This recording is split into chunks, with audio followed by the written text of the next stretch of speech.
Hi there guys, Sonicake have sent this little device over to me and I gotta say I'm absolutely blown away by it. What they've offered here, and more importantly at the price they've offered it, I don't think there's really anything else on the market that touches this, and I think it makes an ideal backup to your main rig. If you're playing a modeling rig, you have no backup. If something breaks, that's it, it's curtains, there's no other way of doing it. If you're playing an amp and pedals and something went wrong with the pedal board, you could just go straight to amp and you'd get through the gig. But with modeling, you don't have that option. You'd have to have some kind of a backup. And I think the feature set of this make a very, very compelling option for that purpose, mainly because it's powered off its own battery. It's got an internal battery here that you can charge off USB. You can charge it whilst using it as well. But there's enough battery power in here for 2 gigs, which means if something happens to your power source, this has got you covered. It's also got internal effects, boost, compression, drives, delay, modulation. There's enough reverbs and enough delays to make things interesting. You've even got things like reverse and sweep echoes and a selection of nice verbs. You've got a 10-second looper, which is good enough for sort of ambient stuff, which I'm going to show you in just a second. You've got the ability to load custom impulse responses, which I've done throughout this video.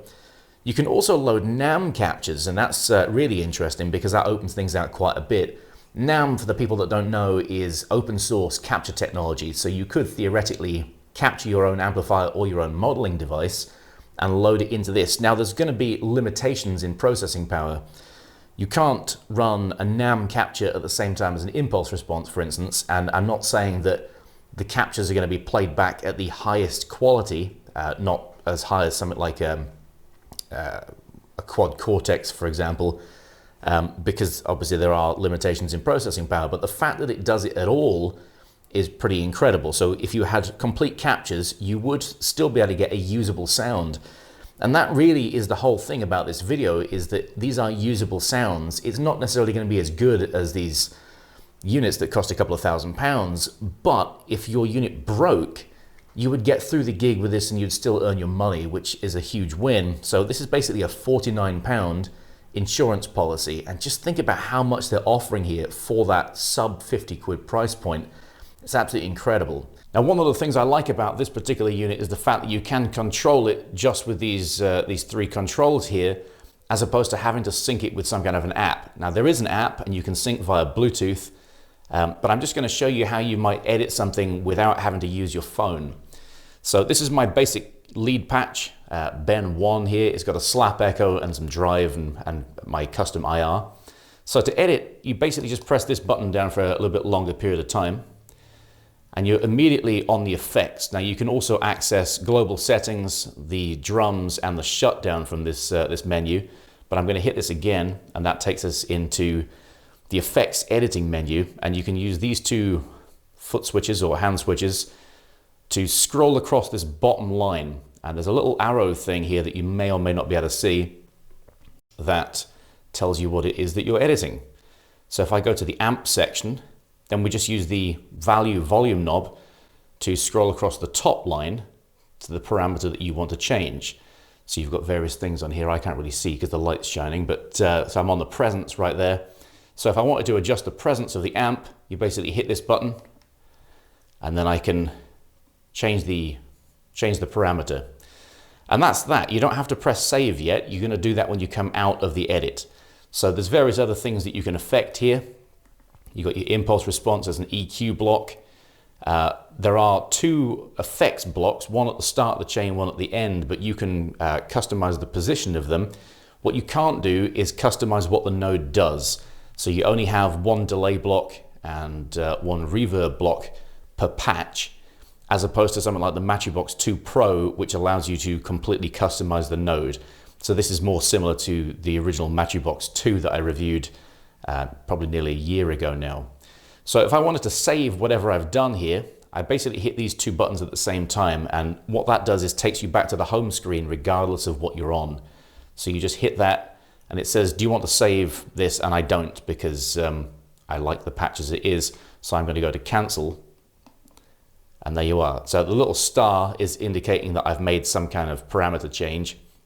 And if I was to scoot across to the next patch, cleverly entitled Ben 2, and then come back, it's now cleared any changes. If I'd have pressed save, obviously you would have saved those changes. So it's pretty easy to operate. If you want the tuner, you press both of these at the same time. There's your tuner, and you press them both at the same time again, and that gets you back to the main menu. And if you long press them, we're into the looper, and you've got start and overdub, and a dedicated stop button right there.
I'm not going to do anything with captures in this video. I'm going to save that for a later date.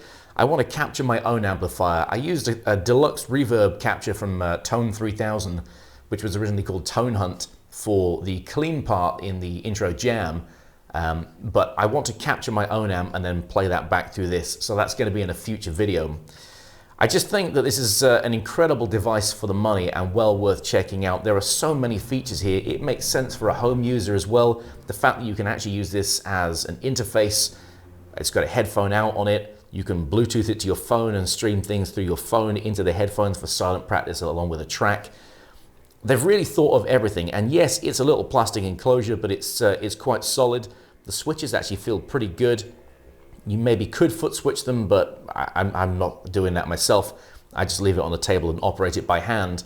And I've been gigging it. I've done 4 or 5 gigs with it. I'm the kind of player that can control everything with the volume knob on the guitar. So I'm basically putting this on the table along with my mixing desk and my backing track device.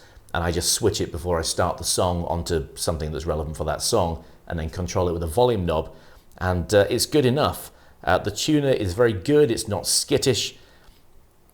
It's a really neat device, and I got to say, you know, the bigger players in the market will look at something like this and see the price point, and obviously they've got other things going for them in terms of the UI and the inputs and outputs and that kind of stuff as well, that you're not going to be able to do. Complex signal routing, you're not going to do that with this device, but you would think that something like this is going to drag the price of those more expensive units down because they're offering so much for so little.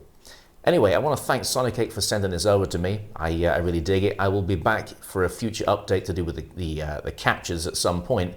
Hope you guys have dug the video, and I'll see you next time. Later.